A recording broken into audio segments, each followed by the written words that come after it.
We are experiencing record growth. Our population grew by more than 100,000 people between 2021 and 2023. And we expect to welcome another 50,000 Edmontonians by 2026. Without additional housing supply, rents and mortgage costs will rise faster than income growth, and more people will experience the pressures of the housing market and homelessness. To maintain Edmonton's affordability, we must continue increasing the supply and diversity of housing in our city, especially non-market housing for thousands of low-income households. And I'm proud to say that Edmonton is being recognized across the country for our transformative efforts in tackling this challenge.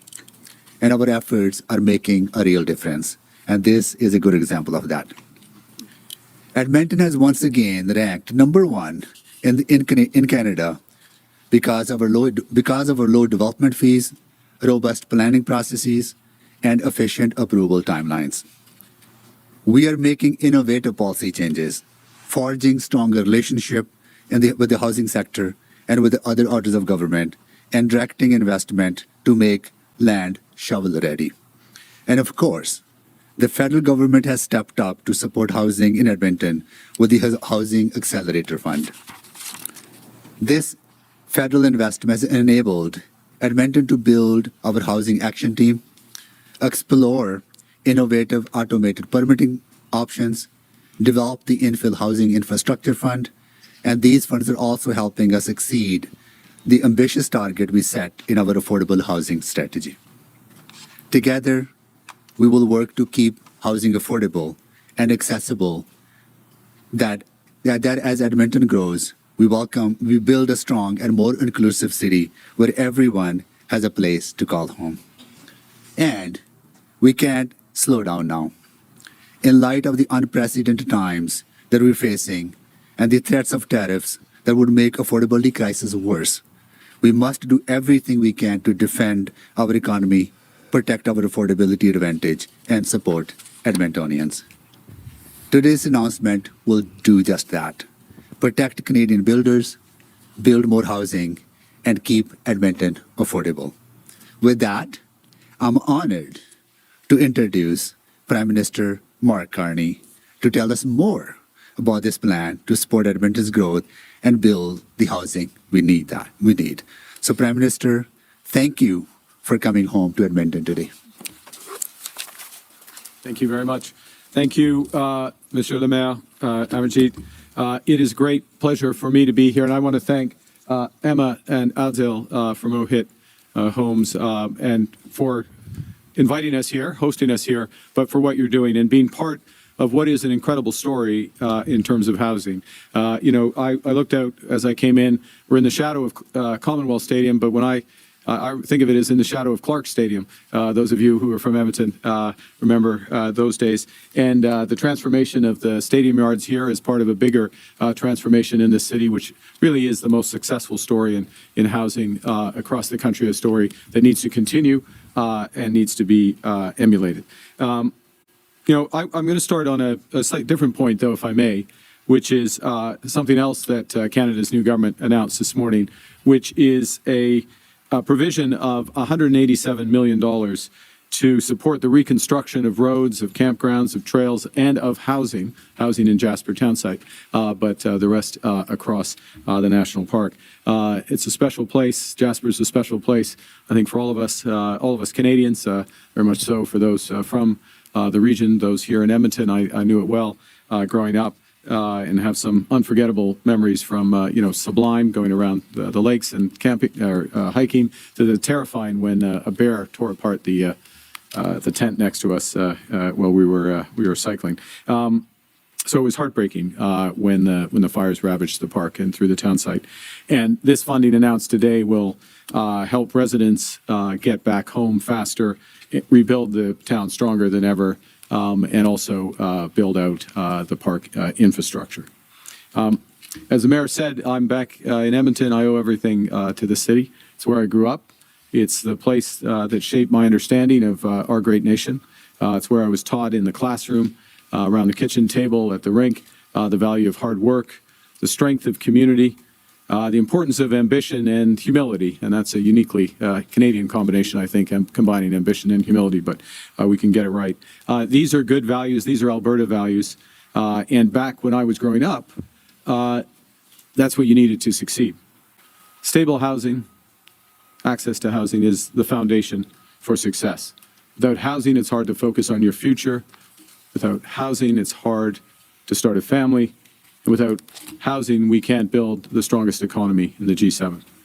And the reality today is that when Canadians, particularly young Canadians across the country, are doing everything right, studying hard, getting a good education or training, securing a well-paying job, saving up, they often barely have enough to pay the rent. Now, that's not true here.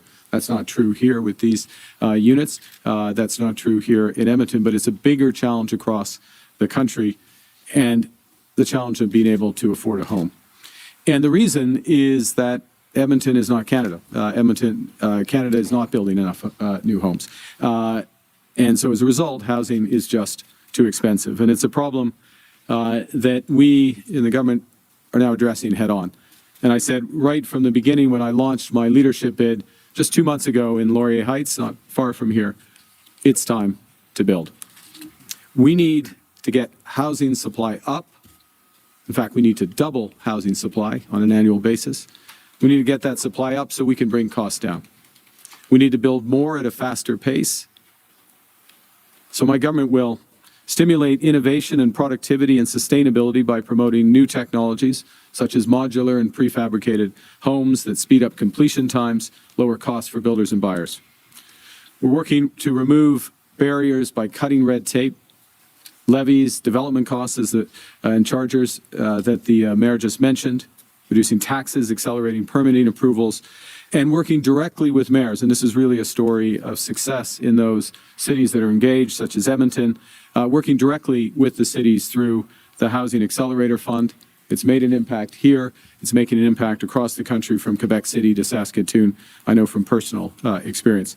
And the other thing we need to do, and I'd like to thank colleagues for being here who are building these homes, we need to grow the construction sector workforce, accelerate training and apprenticeship programs, improve the mobility of skilled labor. There's more than enough work right now in Edmonton, but we want to build up the work across the country, and we want the skilled workers to be able, if they so decide, to immediately go to another part of Canada and work there without any red tape or hassle, and that's going to be a focus when I meet provincial premiers tomorrow. Because it is a time to build. We are going to have a multi-decade building of this country, and it is going to be a great time to have a career in the trades. Now, in the coming weeks, we're going to announce a lot more on further increasing housing supply.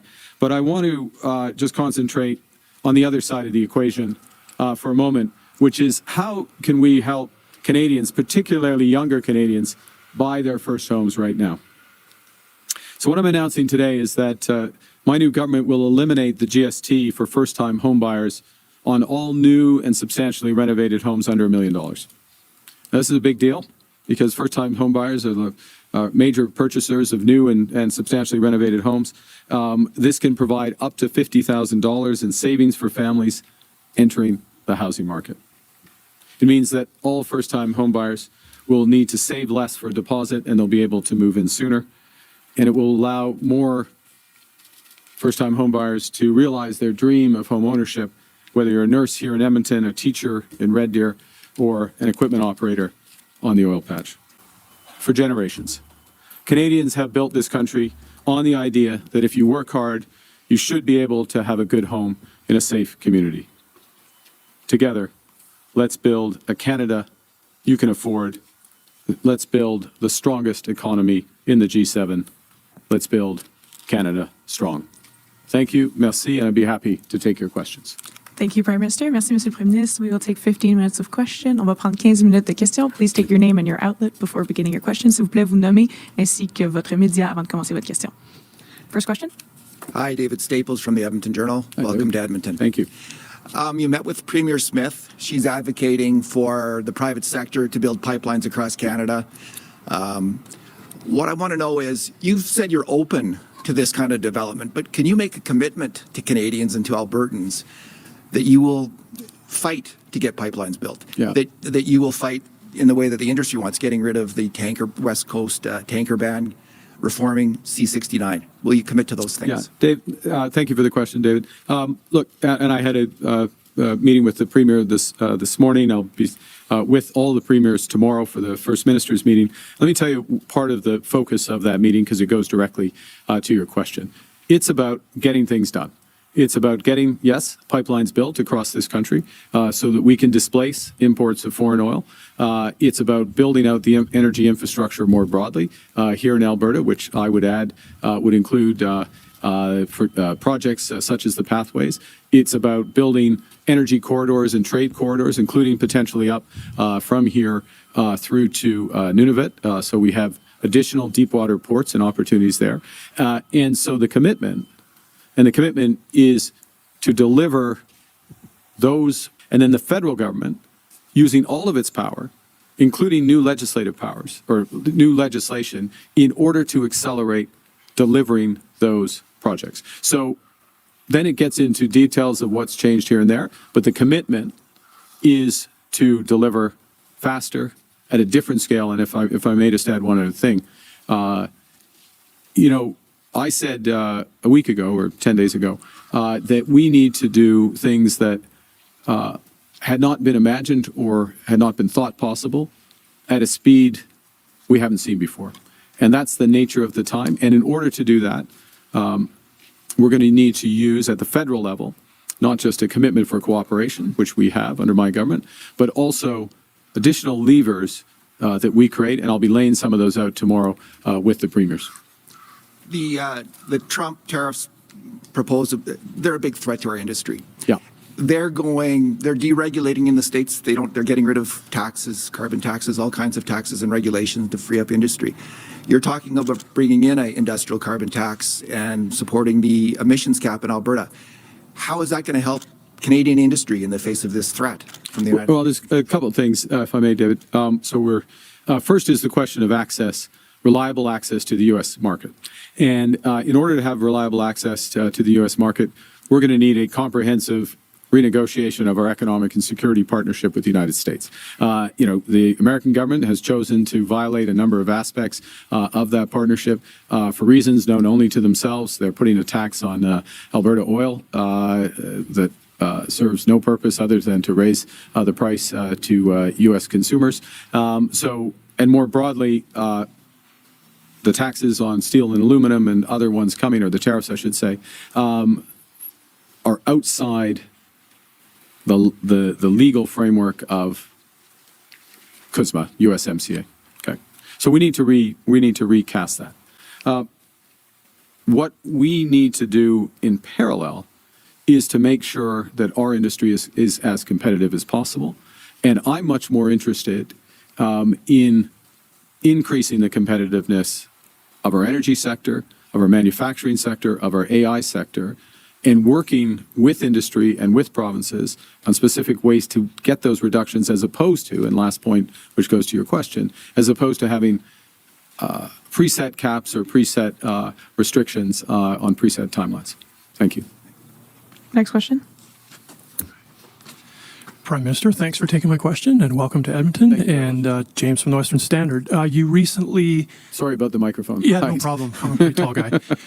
You have not been elected in a federal election yet, and you recently flew to Europe on government wide-body jet at the expense of at least $500,000. So the question I have for you today, and maybe I'll say this before I ask the question, these people around you all paid for that flight, and you've not been elected yet.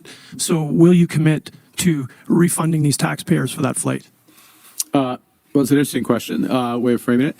Look, and I'm going to go back to, I'm going to allude to the question that was asked previously by Mr. Staples from the Journal, and the situation that we're in as a country, which is we are in an economic crisis that's brought on, I'm going to answer the question, brought on by the tariffs that have been put on Canada, actual and prospective. One of the challenges... The economic crisis was brought on by former Prime Minister Justin Trudeau, and you were his advisor. I think you would find... These people did not create that problem. I certainly... hey, nobody in Canada created that problem. Nobody in Canada created that problem. The U.S. government has decided to put tariffs on all of its closest allies. All of its closest allies. I wouldn't for a moment suggest that anyone in Canada is the cause of this. What our responsibility is to take action to react to a different world that we're in. And part of the way we do that is we build out new partnerships, new opportunities, including opportunities. And I'm going to give you a specific one, and then I don't know if you have one more follow-up, but I'll give you a specific example. It goes to my previous answer, something I also discussed with the Premier this morning, which is Canada has many advantages, and one of them is in critical metals and minerals. One of the issues is how are we going to develop the trade routes and the trade corridors rapidly in order to export those critical metals and minerals? And who are our clients for that? Who are our customers? Do we only have one customer to the south of us, the customer that's attacking us, that doesn't respect the trade agreements that they signed?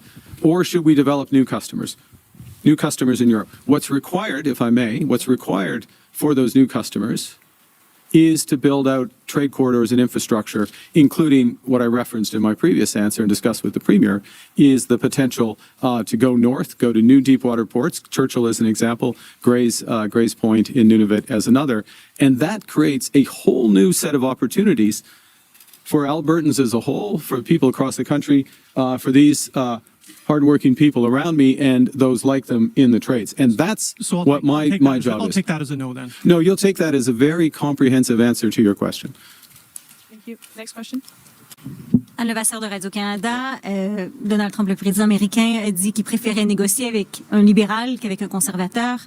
Poilievre y a répondu en disant c'est parce qu'il vous voyait comme quelqu'un de faible, un adversaire faible.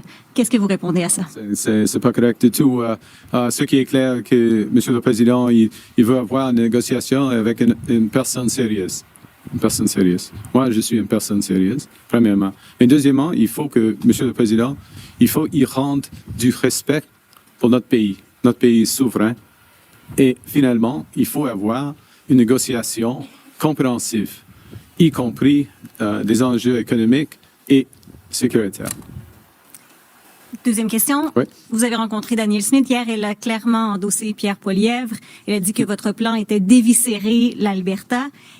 Quelles sont concrètement les choses que vous comptez faire pour convaincre elle et les Albertains que vous n'allez pas éviscérer l'Alberta, notamment avec le plafond sur les émissions?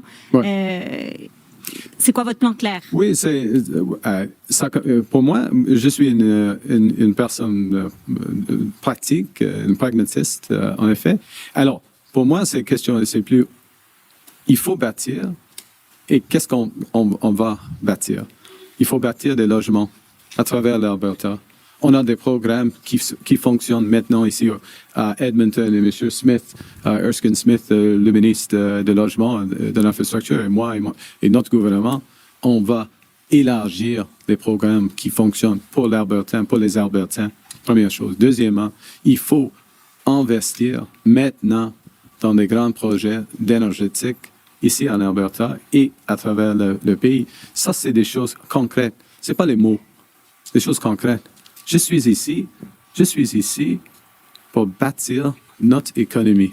Est-ce que vous vous engagez à enlever ce plafond sur les émissions? Ce qui est important, c'est d'avoir des mécanismes de réduire les émissions. C'est une question de résultat. Et il faut investir afin d'avoir tout cela, pas seulement avoir une loi. Alors, oui, je veux travailler avec l'industrie ici en Alberta et puis avec le gouvernement d'ici afin d'atteindre ce but. Okay? C'est des résultats. Les résultats m'intéressent et les résultats intéressent les Canadiens. Merci. Merci. Prochaine question. Next question.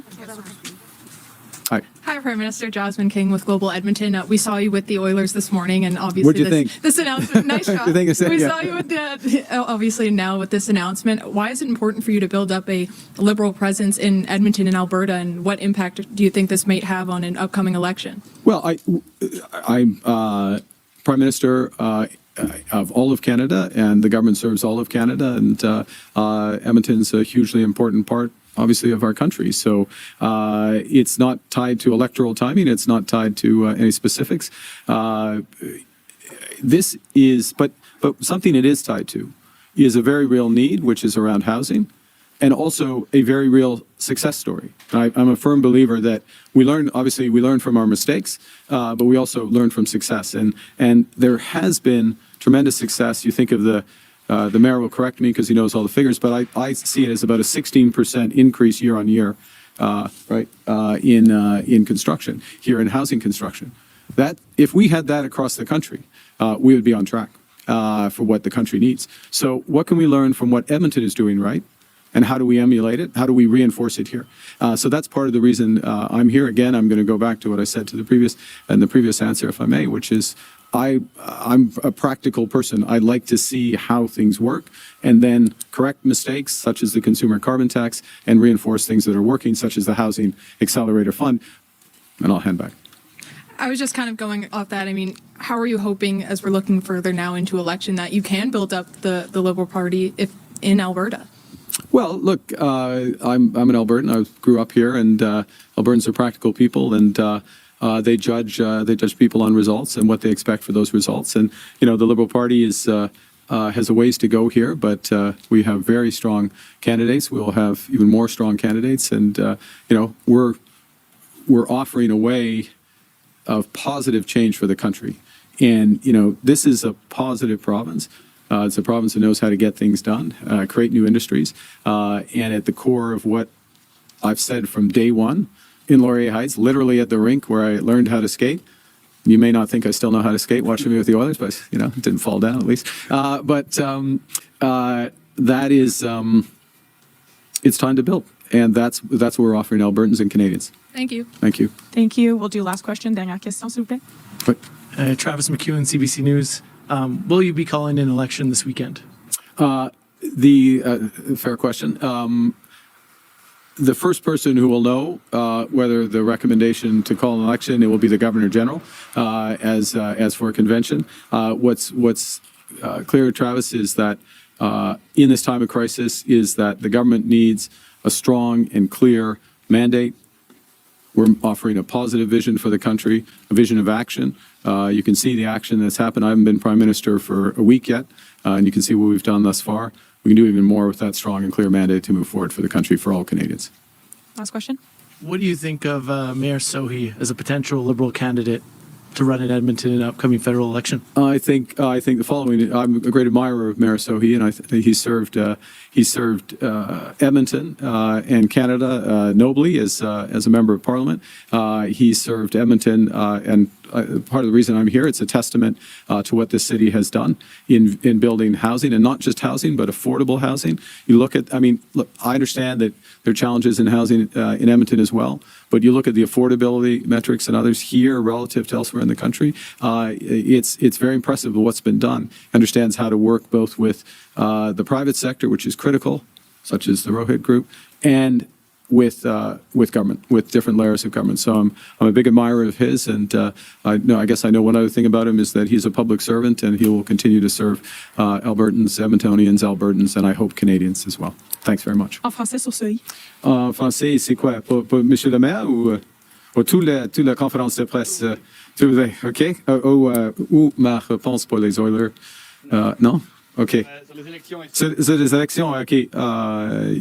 C'est la convention ici que la première personne qui sait la date d'élection, c'est le gouverneur général avant que les autres. Mais ce qui est clair, c'est nécessaire pour le gouvernement d'avoir un mandat clair, positif pour le Parti libéral, un mandat clair et fort.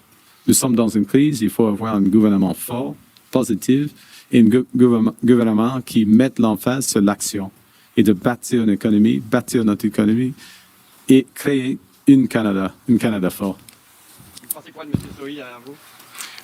M. Sohi, je suis un grand admirateur de M. le maire. Il était un serviteur de notre pays comme député au Parlement. Bien sûr, des citoyennes d'Edmonton comme maire. Et on a du succès ici à Edmonton à cause de lui. Et c'est politique. Il sait comment on travaille avec le secteur privé et l'autre niveau de gouvernement. Ça, c'est vachement important dans notre pays. Alors, je sais que M. le maire est dédié aux citoyens. Et je souhaite et j'attends à ce qu'il soit une bonne serviteur public à l'avenir. OK. Merci beaucoup. Thank you very much. Press conference. Thank you.